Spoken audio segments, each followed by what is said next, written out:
Delhi Agra highway का डरावना माहौल रात के करीब 2 बजे का समय था। दिल्ली आगरा हाईवे अपनी तेज रफ्तार गाड़ियों के लिए मशहूर था, लेकिन इस समय सड़क पर वीरानी पसरी थी। हल्की धुंध पूरे रास्ते को ढके हुए थी और हाईवे के दोनों किनारे सूखे झुके हुए पेड़ों से घिरे थे।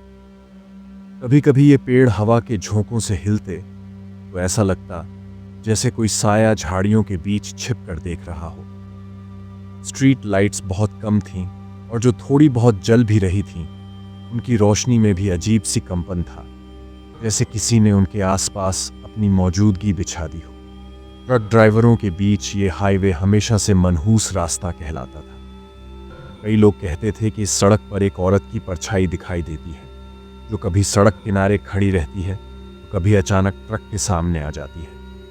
कई बार जब ड्राइवर उसे देखने की कोशिश करते तो उनके ट्रक का स्टीयरिंग काम करना बंद कर देता या इंजन अचानक बंद हो जाता। जो लोग ज्यादा बहादुरी दिखाने की कोशिश करते वे या तो अपने ट्रक समेत गायब हो जाते या फिर उनकी लाशें हाईवे के किनारे मिलती, आंखें फटी हुई और चेहरा डर से जमी हुई चीख में बदल चुका होता। कुछ पुराने ढाबों पर अक्सर ऐसी कहानियां सुनी जाती थीं कि सालों पहले यहाँ एक भयानक हादसा हुआ था। एक औरत जो रात में हाईवे पार कर रही थी, तेज रफ्तार ट्रकों के बीच आ गई। किसी ने अचानक ब्रेक नहीं लगाया और देखते ही देखते उसका शरीर टायरों के नीचे रौंद दिया गया। लेकिन अजीब बात यह थी कि पुलिस को कभी भी उसका पूरा शरीर नहीं मिला, सिर्फ उसके खून से सना दुपट्टा और टूटी हुई चूड़ियां। तब से हर साल इस सड़क पर कोई न कोई भयानक हादसा होता। कुछ ट्रक ड्राइवरों का कहना था कि उन्होंने अपनी ट्रक की खिड़की में एक परछाई देखी जो उनकी तरफ देख रही थी, लेकिन जब उन्होंने शीशे में दोबारा देखा तो वह गायब हो चुकी थी। कुछ लोगों ने अपने रेडियो में किसी औरत के सिसकने की आवाज़ सुनी, लेकिन जब उन्होंने आवाज़ बंद करने की कोशिश की तो रेडियो खुद ब खुद तेज आवाज़ में चलने लगा। रात में इस रास्ते से गुजरने वाले ड्राइवर अक्सर यह मानते थे कि अगर तुम्हें रास्ते में कोई अकेली औरत दिखाई दे तो रुकना मत। अगर तुमने गाड़ी धीमी की तो वो तुम्हारे साथ ट्रक में बैठ जाएगी और फिर तुम कभी इस हाईवे को पार नहीं कर पाओगे। नाम रघुवीर सिंह। रघु। उम्र 42 साल। गृहनगर मथुरा, उत्तर प्रदेश। अनुभव 20 साल से ट्रक चला रहा है, लेकिन दिल्ली आगरा हाईवे पर वह पहली बार रात के समय अकेले निकला है। रघुवीर सिंह एक अनुभवी ट्रक ड्राइवर था। 20 साल से सड़कें उसकी जिंदगी थीं, लेकिन एक खास बात थी, वह कभी भी इस हाईवे पर रात के वक्त अकेले ट्रक नहीं चलाता था। हमेशा कोशिश करता कि या तो दिन में सफर करे या फिर कोई हेल्पर साथ हो, लेकिन उस रात हालात अलग थे। परिवार और मजबूरी। रघु का परिवार मथुरा में था। पत्नी, 2 छोटे बच्चे और एक बूढ़ी माँ। ट्रांसपोर्ट कंपनी का मालिक उसे इस डिलीवरी के लिए जबरदस्ती भेज रहा था, क्योंकि पहले से तय ड्राइवर अचानक बीमार हो गया था। रघु ने पहले तो मना किया, लेकिन जब मालिक ने दुगुना पैसा देने की बात कही तो उसे मजबूरी में तैयार होना पड़ा। आखिर उसे अपने बेटे की स्कूल फीस भी भरनी थी और घर का कर्ज भी उतारना था। रघु के साथ इस सफर में कोई नहीं था। आमतौर पर वह रामलाल नाम के हेल्पर के साथ सफर करता था, लेकिन इस बार वह भी नहीं आया। जब रघु ने उससे पूछा तो उसने साफ मना कर दिया। मैं इस हाईवे पर रात में नहीं जाता रघु भैया, वहां कुछ है, कुछ अजीब। रघु ने उसे झिड़क दिया, लेकिन रामलाल का चेहरा देखते ही उसे हल्का सा डर महसूस हुआ। रघुवीर कोई डरपोक इंसान नहीं था। उसने अपनी जिंदगी में बहुत से खतरनाक रास्तों पर ट्रक चलाया था। पहाड़ी इलाकों में, बर्फीली सड़कों पर, जंगलों के बीच। लेकिन पता नहीं क्यों, जब उसने उस रात हाईवे पर गाड़ी चलाई तो उसके दिल में एक अनजाना सा डर था। ट्रक का कैबिन ठंडा था, लेकिन फिर भी उसके माथे पर हल्की पसीने की बूंदें थीं। उसने अपने पुराने रेडियो को चालू किया, एक बीड़ी सुलगाई और अपने मन को शांत करने की कोशिश की। लेकिन रेडियो की आवाज़ अचानक कर्कश हो गई, जैसे कोई फ्रीक्वेंसी बदल रही हो, जैसे कोई औरत की हल्की सी सिसकी बीच बीच में सुनाई दे रही हो। रघु ने घबराकर रेडियो बंद कर दिया और अपने आप से बुदबुदाया, तू डरपोक नहीं है रघु, ये बस तेरा वहम है। लेकिन क्या ये सिर्फ वहम था? कहानी के कई वर्षों पहले 1995 इसी दिल्ली आगरा हाईवे के पास एक छोटा सा गांव कुंवारीपुर बसा था। ये गांव अब लगभग वीरान हो चुका था, लेकिन कभी यहां सैकड़ों लोग रहते थे। उन्हीं में से एक थी सुहागिनी, एक 22 साल की नवविवाहित लड़की। सुहागिनी की शादी एक अमीर व्यापारी से हुई थी, लेकिन उसकी शादीशुदा जिंदगी बहुत ही दर्दनाक थी। उसका पति और ससुराल वाले उस पर शक करते थे, उसे मारते पीटते थे, भूखा रखते थे। उसे सिर्फ एक चीज से सुकून मिलता था, रात में गांव के पास वाले कुएं के किनारे बैठकर हवा में अपनी चूड़ियों की खनखनाहट सुनना। एक रात जब उसका पति नशे में धुत होकर घर लौटा, तो उसने बिना किसी सबूत के सुहागिनी पर किसी और से संबंध रखने का आरोप लगाया। गांव के लोगों को इकट्ठा कर लिया गया और बिना कुछ सुने उसे गांव के बाहरी कुएं पर ले जाया गया। वहां उसे बेरहमी से खूब पीटा गया, उसके हाथों की चूड़ियां तोड़ दी गईं, उसकी मांग का सिंदूर पोंछ दिया गया। फिर उसे जबरन चलती ट्रकों से भरे हाईवे पर धकेल दिया गया।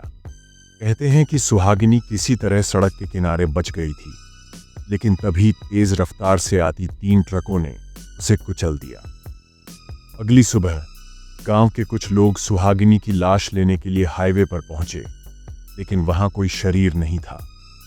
सिर्फ रक्त से सना लाल दुपट्टा और टूटी हुई चूड़ियां सड़क पर बिखरी हुई थीं। उसके बाद गांव में अजीब घटनाएं होने लगीं। जो लोग उसकी मौत में शामिल थे, वे एक एक करके रहस्यमयी परिस्थितियों में मारे गए। किसी की गला घोंटकर हत्या हो गई, किसी ने खुद को आग लगा ली और कुछ बिना किसी कारण के कुएं में गिरकर मर गए। गांव के बुजुर्गों ने कहा कि यह सुहागिनी की आत्मा का कहर था। धीरे धीरे गांव के लोग डरकर वहां से भाग गए और कुंवारीपुर एक खाली उजड़ा हुआ गांव बन गया। वह हर साल कुछ ट्रक ड्राइवरों को ही दिखाई देती है, खासकर उन लोगों को जो या तो महिलाओं के साथ बुरा व्यवहार करते हैं या जो इस हाईवे पर पहली बार रात में सफर कर रहे होते हैं। उसकी आत्मा अभी भी उस इंसान को ढूंढ रही है जिसने उसे हाईवे पर धकेला था। इसलिए जो भी उसके रास्ते में आता है, वह उसकी परीक्षा लेती है। कुछ ड्राइवरों ने बताया है कि वे रात के 2 बजे के आसपास किसी को ट्रक के शीशे में देख चुके हैं, लेकिन जब पीछे मुड़कर देखते हैं तो कोई नहीं होता। कई लोग कहते हैं कि जब इस हाईवे पर होते हैं और अचानक कोई रोने की आवाजें आती हैं। रात के 2:15 हो चुके थे। रघुवीर ने हाईवे के सुनसान हिस्से में ट्रक को तेज किया, लेकिन धुंध और घना होने लगी। वह जितना आगे बढ़ता, उतना ही हाईवे पर अजीब सन्नाटा गहराता जाता। 1 हवा का अजीब हो जाना और पहली झलक अचानक हवा तेज चलने लगी। ट्रक के शीशों पर हल्की धुंध जमने लगी, इतनी कि उसे अपना ही चेहरा साफ नहीं दिख रहा था। उसने वाइपर चलाए, लेकिन धुंध और ज्यादा बढ़ गई। उसके दिल में एक अनजाना डर बैठने लगा। तभी ट्रक के बाएं शीशे पर कुछ हल्की सी हलचल हुई, जैसे कोई परछाई सड़क किनारे खड़ी थी। रघु ने ध्यान से देखने की कोशिश की, लेकिन जैसे ही उसने वहां नजर घुमाई, वहां कुछ नहीं था।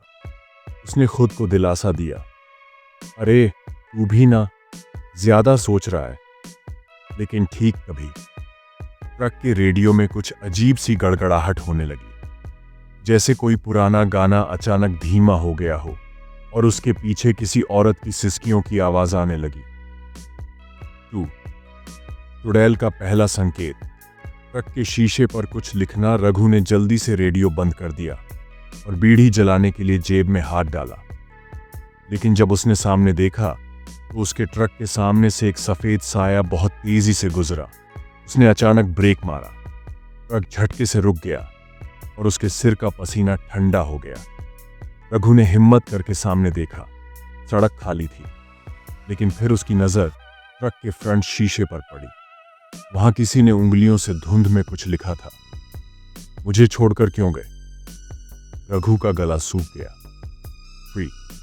अनजान यात्री और ट्रक में मौजूद कोई अज्ञात चीज। डरते हुए उसने ट्रक का गियर डाला और फिर से सड़क पर आगे बढ़ने लगा, लेकिन तभी उसके पीछे की सीट से किसी के बैठने की आहट आई, जैसे कोई धीरे से ट्रक में चढ़ा हो। रघु का दिल जोर जोर से धड़कने लगा। उसने शीशे में देखा, वहां एक औरत बैठी थी, सफेद कपड़ों में, झुकी हुई गर्दन और लंबे बिखरे बाल। उसके हाथों से पानी टपक रहा था, जैसे वो कहीं बहुत दूर से भीगी हुई आई हो। रघु की सांसें रुक गईं। उसने कांपते हुए ट्रक रोकना चाहा, लेकिन तभी चूं चूं चूं पीछे ट्रक के दरवाजे से किसी के नाखून घिसटने की आवाज आने लगी। 4। रेडियो में किसी की हंसी और ट्रक का खुद ब खुद रुकना। अचानक बंद किया हुआ रेडियो फिर से चालू हो गया। इस बार उसमें से कोई पुराना गाना बज रहा था, लेकिन बीच बीच में किसी औरत की हल्की हंसी आ रही थी। और फिर ट्रक का इंजन खुद ब खुद बंद हो गया। रघु ने चाबी घुमाने की कोशिश की, लेकिन इंजन चालू नहीं हुआ। और तभी उसके कान के बिल्कुल पास एक धीमी फुसफुसाहट गूंजी। मुझे छोड़कर क्यों गए रघु? रघु का पूरा शरीर पसीने से भीग चुका था। उसकी उंगलियां स्टीयरिंग व्हील को कसकर पकड़ चुकी थीं, लेकिन उसके पैर कांप रहे थे। पीछे से खरोंचने की आवाज अब तेज हो चुकी थी, जैसे कोई पूरी ताकत से ट्रक के दरवाजे पर पंजे मार रहा हो। उसने कांपते हुए पीछे देखने की हिम्मत की, और फिर उसकी चीख निकल गई। पीछे की सीट पर जो औरत बैठी थी, वह अब उसकी तरफ झुकी हुई थी। उसके लंबे बाल अब सीट पर फैल चुके थे। उसकी आंखें कोयले की तरह जल रही थीं, और उसका चेहरा विकृत था, जैसे कोई मरा हुआ इंसान वर्षों से सड़ रहा हो। रघु, मुझे छोड़कर क्यों गए? अब रघु को समझ आया कि यह सवाल उससे ही क्यों किया जा रहा था। रघु ने अचानक महसूस किया कि उसका सिर घूम रहा है। उसे अपने अतीत की धुंधली यादें आने लगी। 25 साल पहले, जब वह नया नया ट्रक चलाने लगा था, तब उसने एक रात इसी हाईवे पर किसी को सड़क पर तड़पते हुए देखा था। एक औरत खून से लथपथ अपने टूटे हुए हाथों से उसे रोकने की कोशिश कर रही थी, लेकिन उस वक्त वह डर गया था। उसने ट्रक की स्पीड बढ़ा दी और वहां से निकल गया। अब उसे याद आया, वह औरत सुहागिनी ही थी। वह मरने से पहले रघु से बचाने की गुहार लगा रही थी, लेकिन उसने उसकी मदद नहीं की। अब वह आत्मा उससे हिसाब मांग रही थी। रघु की अंतिम चीख और ट्रक का लापता होना। रघु का गला सूख गया। उसकी आंखों के सामने अंधेरा छाने लगा। उसने ट्रक से कूदकर भागने की कोशिश की, लेकिन उसके पैर भारी हो गए थे। अचानक ट्रक का इंजन अपने आप चालू हो गया। गियर खुद ब खुद बदलने लगे। ट्रक स्पीड पकड़ने लगा और सीधे हाईवे के किनारे गहरी खाई की तरफ बढ़ने लगा। रघु ने आखिरी बार शीशे में देखा। चुड़ैल अब उसके ठीक पास थी। उसकी काली आंखें उसे घूर रही थीं, और उसकी सड़ी गली उंगलियां रघु के गले तक पहुंच चुकी थीं। और फिर ट्रक सीधा खाई में गिर गया। रघु की आखिरी चीख पूरी रात हाईवे पर गूंजती रही। सुबह जब कुछ लोग उस रास्ते से गुजरे, तो उन्होंने देखा कि हाईवे के किनारे रघु का ट्रक खड़ा था, लेकिन उसमें कोई नहीं था। ड्राइवर की सीट खाली थी। ट्रक का इंजन चालू था, लेकिन उसमें कोई नहीं बैठा था। ट्रक के शीशे पर खून से लिखा था, मुझे छोड़कर क्यों गए? कुछ दिनों बाद कुछ और ट्रक ड्राइवरों ने दावा किया कि जब वे उसी रास्ते से गुजरे, तो उन्हें रेडियो में रघु की घबराई हुई आवाज सुनाई दी, बचाओ, प्लीज मुझे बचाओ, ये मुझे ले जाएगी। लेकिन जब उन्होंने रेडियो बंद किया और दोबारा ऑन किया, तो उसमें सिर्फ स्टैटिक नॉइज, अजीब गड़गड़ाहट सुनाई दी। कहते हैं कि उस दिन के बाद रघु कभी नहीं दिखा।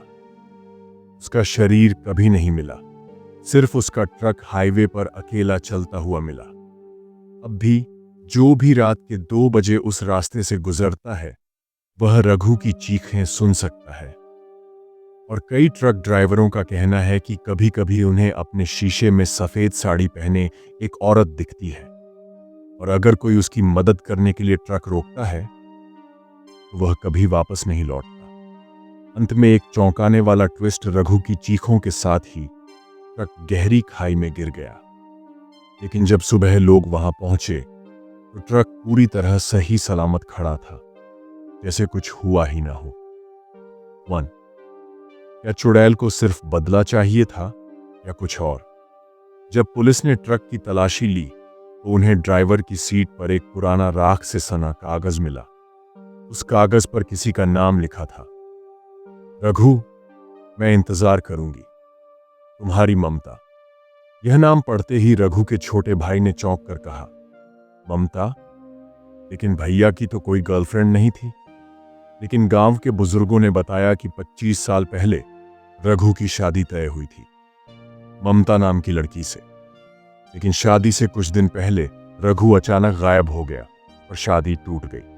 ममता ने शर्मिंदगी में आकर हाईवे पर आत्महत्या कर ली थी। तू, क्या वह सच में मरी थी या कोई शापित आत्मा थी? कहते हैं कि ममता ने मरते वक्त श्राप दिया था, जिसने मुझे छोड़ा वो कभी चैन से नहीं रह पाएगा। अब समझ आया कि रघु से बदला लेने वाली आत्मा सिर्फ कोई आम भटकती आत्मा नहीं थी, बल्कि एक श्रापित रूह थी जिसे कभी मुक्ति नहीं मिली। 3.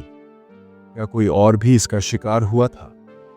गांव के लोग बताते हैं कि रघु पहला ट्रक ड्राइवर नहीं था जिसे रात के 2 बजे यह डरावनी सवारी मिली थी। कुछ साल पहले एक और ड्राइवर की मौत हुई थी, बिल्कुल इसी तरह। उसका ट्रक हाईवे के किनारे लावारिस मिला, लेकिन उसका शव कभी नहीं मिला।